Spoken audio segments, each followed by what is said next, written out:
Oh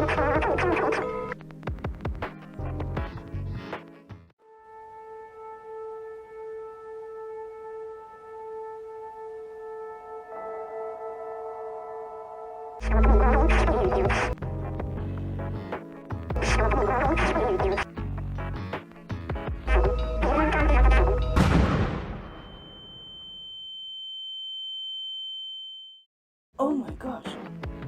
Whoa, whoa, whoa, whoa, whoa. I'm talking. Whoa. My voice is kind of robotic right now. Whoa, this is freaking awesome sauce. Wow, I'd never expected myself to talk on this channel again. Anywho, well, let's get on with it, I guess. This video is something I've wanted to do ever since I was like decently young, even when I didn't even have a channel. What's for sure with this video is that I did not expect it to take as long as it did. As you can see from the thumbnail, I'm drawing all of my OCs in one canvas. Oh my gosh.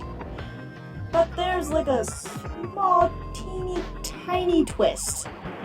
To spare myself from absolutely suffering, I decided to only do the OCs with lore. There's a painful amount of OCs I'm drawing still, but I made this rule for myself so I don't have to draw hundreds of them.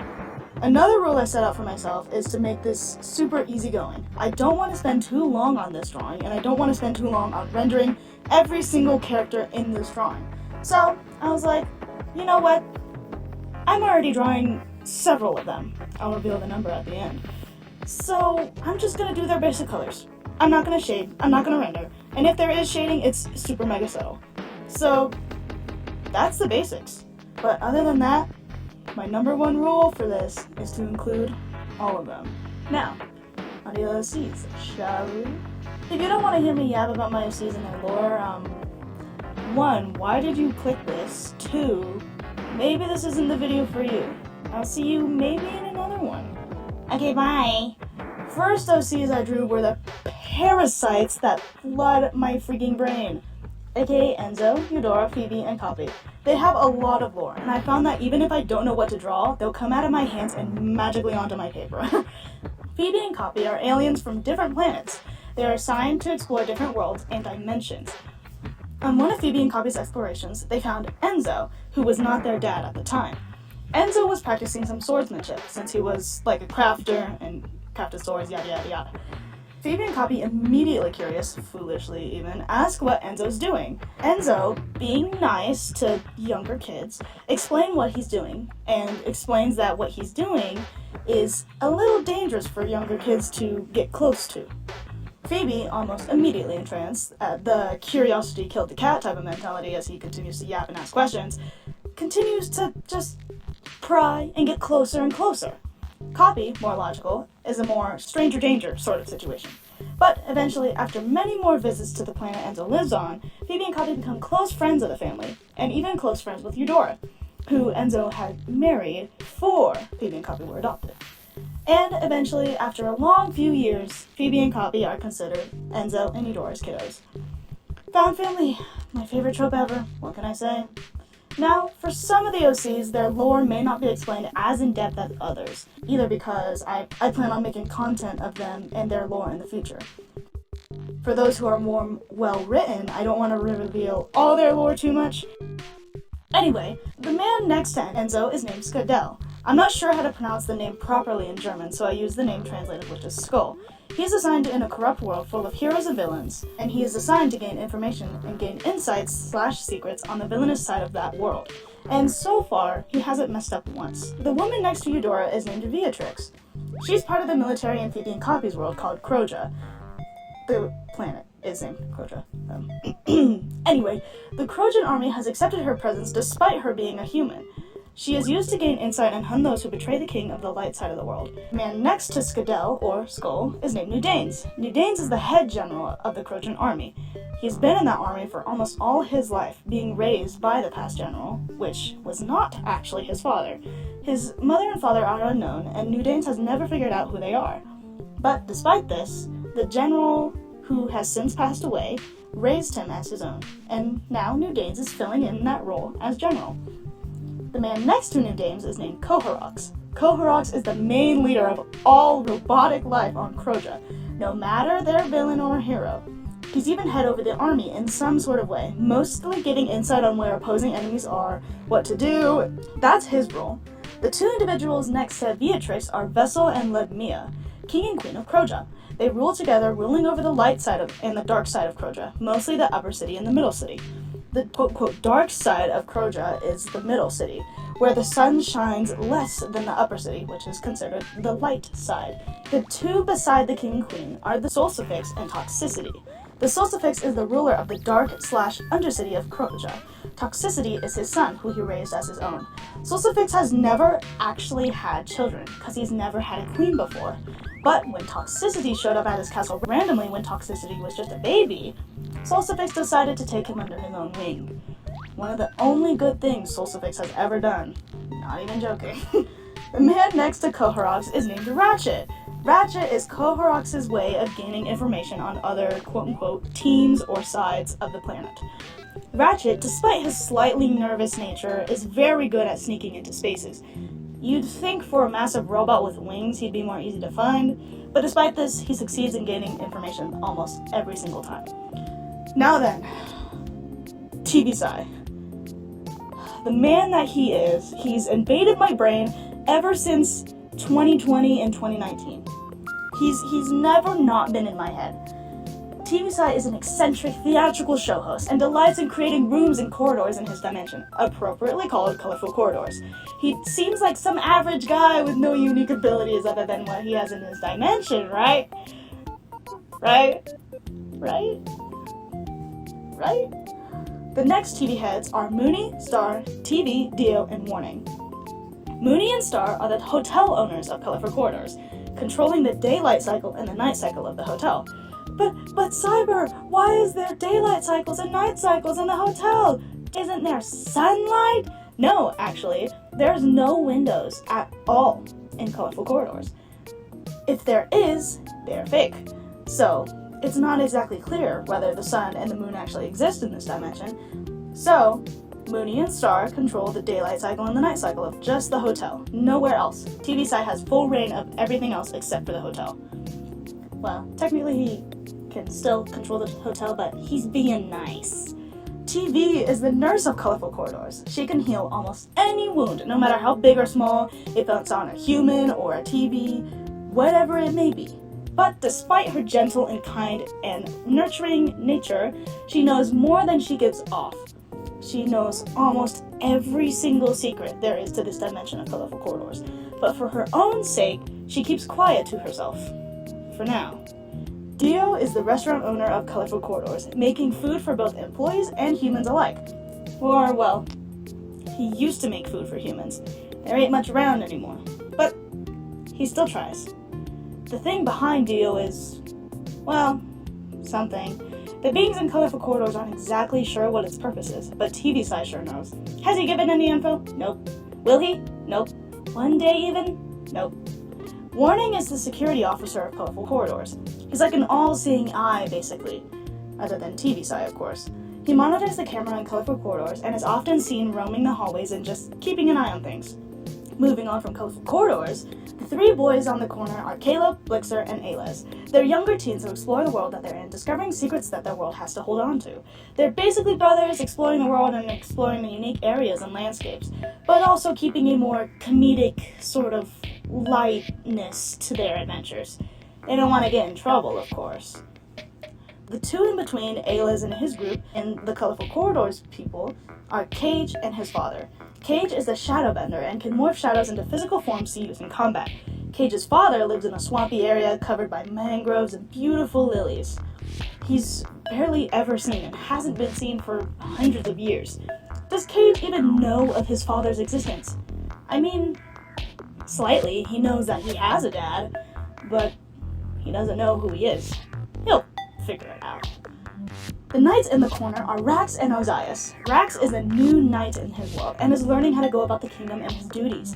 Ozias is one of the higher ranking knights, but despite his high status, he's quite the loner, being avoided due to his appearance and his slightly less nice personality. But despite this loner status, Rax has been assigned to learn from him. The two develop a sort of older brother, younger brother bond and go about their adventures despite their differences. I love this OC. He's slightly inspired by a certain game. Shucks, I wonder what it is. Anywho, Crux is a slightly corrupted leader with a land of no color, except for a few. This plan of his was going great. He's planned to corrupt everything, basically, and make it so that he has all rule. Well, it was going great, until a younger kid showed up. From where? Heck, he doesn't even know. But he's now distracted with this responsibility of taking care of a child while dominating the world. The fishy fellow next to Crux is Virulent. Virulent is a viperfish and dragonfish hybrid and lurks deeper in the parts of the ocean. His two lures glow in the dark, luring any unlucky fish that might pass by.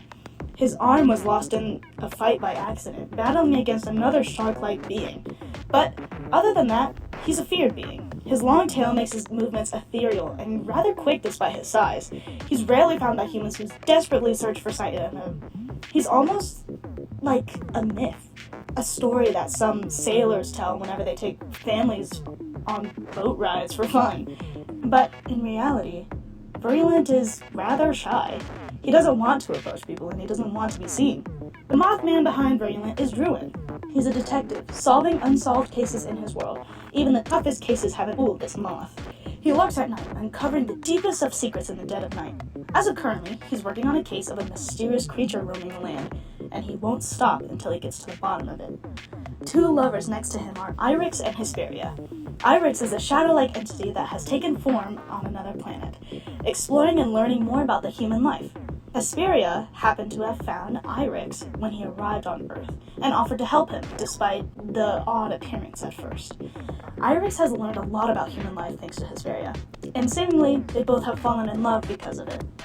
The family next to them is Ryax, Emmett, and Voxel. Voxel is a feared, villainous overlord, the plants and vines he forms taking over buildings and roads, not to mention the venom that comes from them, and the toxic air that kinda rules everywhere. Yeah, not a nice guy. But then Ryax came along. She was hired by Voxel for only a few months to work on a new kind of venom, and somehow throughout that process, Voxel fell for the human woman. After a few years, and after a lot of convincing from Ryax that she wasn't actually in love with the villainous overlord, they got married, and they had a kid, and Emmett was born. Now, some people may ask, why does he have a bag over his head? It's to protect him. Emmett inherited most of his father's traits, and at a young age, Voxel's species makes it very difficult to control the venom glands of the teeth. And not to mention, the species' eyes are very sensitive to light at a very young age. So, by Emmett's own choice, oddly enough, the bag was what he wears. It's odd, isn't it? Out of all the things he could have chosen, like sunglasses and a mask, nope, had to be a bag. Even his parents don't know why he chose it. The blue man next to the family is Janitor Scovel. He lives in a Frigo Arrow-like environment, cleaning up excess water from visitors. The amount of water he has to clean up in this wasteland is exhausting, but honestly, at least he gets paid, and sometimes he takes little adventures on his day off. The maroon man next to him is, well, maroon. He was originally experimented on by scientists, experiencing on the limits of heat on a modified, quote-quote, person. The shackles on his wrist are permanently sculpted there from lava, and despite attempts, he cannot take them off. The many experiments have made him bitter and angry to those around him. But even so, he's found some sort of friendship in a group of some certain colorful stickmen. If you know, you know. Oh, wow. Now, the next OCs I'll briefly discuss, because their lore is extremely relevant to their story, and if I say too much, I will spoil literally everything that they have to do with their story. Now, before I start, let me give you a brief info on the world and their species so that what I'm saying kind of makes sense. The species these fellows are called chromas. Chromas have three groups depending on moral status: chroma, ozul, or croza. Ozuls are the more villainous/rebellious ones, and chromas are loyal to the lighter side of the planet. Crozas refuse to take sides, no matter what. They will not follow a ruler. They're on their own. Okay, back to what I was talking about. Rave is the first chroma on the lineup, a slightly paranoid teen whose main goal is to adventure the world, but gets caught up in all sorts of drama. The robotic Croza next to him is Kex. Kex is a slightly robotically modified Croza, relying on his heart on his armor to communicate. He's a bounty hunter. Sort of. He was assigned to capture Rave, but for right now he seems to be protecting him, oddly enough, despite his own motto being to never take sides. The woman next to Kex is Spidella, a friendly chroma who has a unique healing ability. She looks out for those who are injured, but even so, she'll look out for some Ozuls, if they're nice enough. Chain is the Ozul next to Spidella. Chain is a modified Ozul infected by something called Inzod. Inzod is a form of toxic ink, which modifies itself to a hardened, almost venomous state depending on the chroma/Ozul, or even a Croza that it's attached to. And it takes a brown/black color, depending on the Croza's or Chroma's or Ozul's original color palette. If the Chroma is a lighter color, then the Inzod will be a brownish color. If the Chroma is a deeper color, say purple, green, anything other than a lighter color, it'll be black. Spike is right next to Chain. She's an Ozul as well, working with Chain to try and finish their goal. They haven't revealed what said goal is yet. Gradient is the second most powerful Ozul on the planet, being the son of the Ozul's king. The Ozul king in question is King Bloodmoon. He has given special orders to certain Ozuls mentioned here. The purpose is unknown for right now. The last Chroma is King Dorian, Rave's father. He's the ruler of Chromas, a kind and reasonable Chroma, but even so, he has flaws, and one may be heavier than the rest, but that'll be something to find out later. Moving onward, the three beings grouped together are hotel quote-unquote staff: Mr. Smile, Mr. Flower, and Mr. Eyes. Mr. Smile is adorned with a mask with a smile on it, hence the name, and is assigned to guide hotel guests to their rightful rooms. Mr. Flower is assigned to assist any hotel guest with finding food and or the outdoors, and is occasionally assigned to tend the garden. Hence, his name. Mr. Eyes is security, monitoring the hallways of the hotels and assisting guests who need help finding anything lost. For example, items, people, their rooms, just anything that's lost, Mr. Eyes can find it. The winged man next to them is the hotel owner, Owls. Owls is an angel of high status, and he runs the hotel to help those with weaker and or damaged souls. The hotel has been running for centuries, and despite the rumor that people may not be able to leave, questions go unanswered, and Owls has run this hotel for centuries and will continue to run it. The little jester fella over there is unrelated to the hotel. He runs a little circus for plushies from kids. Kids' plushies can go to Jester's Carnival and enjoy themselves, either by getting some band-aids for torn seams, getting a nice bath to clean some fluff, or even just enjoying themselves while younger kids tuck themselves away in their beds for the night. The spider-inspired fellows at the top are Zypher, Shotbolt, and Senka. Zypher is a spider human, but the unique thing about him is that he's never seen on camera. Despite news personnel trying to capture this city hero, he's never been seen on camera once. Not even a sliver of him has been seen. He stays in the shadows, and mostly acts at night. Shotbolt is being trained by Zypher. He's a bit younger and definitely dumber, but he's doing his best. Zypher has found Shotbolt to be both a pain and a blessing, but regardless, he takes care of the kiddo. And despite saying that he won't ever grow feelings, Shotbolt has grown to be definitely a son to Zypher. Zenka is Zypher's older brother. Zenka is known as Widowmaker, her several limbs and elegant appearance making her quite the sight, but don't be fooled, she packs a real mean punch. Her fingers have long, claw-like appearance under those gloves, and those claws pack a venomous sting whenever she scratches or grips something. She's incredibly agile, and surprisingly, she's hard to spot. The man behind Senka is Ryu. Ryu is an ancient from Koja, and has since moved away from the planet due to his boss needing him more close to other planets. He's assigned to gain intel on larger, important people, and is assigned to do what's necessary to get such info. Emerson. Emerson is what some may call a dimension hopper. No matter where you see him, how you see him, you will see him again. He traverses through worlds and games, gathering information and collecting valuable stuff to then learn from for other dimensions and worlds. Does he corrupt the files of said games? Maybe, but he tries not to leave behind much damage. Miss Yor has lived on both Kroja and on Earth, her main occupation being a nurse and or a doctor, healing those in need. There's no wound that she can't fix. Seriously, it's almost weird. Some people from Earth have debated on if Miss Yor's even human, but those are just silly assumptions, right? Yeah, right, of course, said a man in 1890. She's lived thousands of years, and only seems to be the same age despite everything. She hasn't aged once.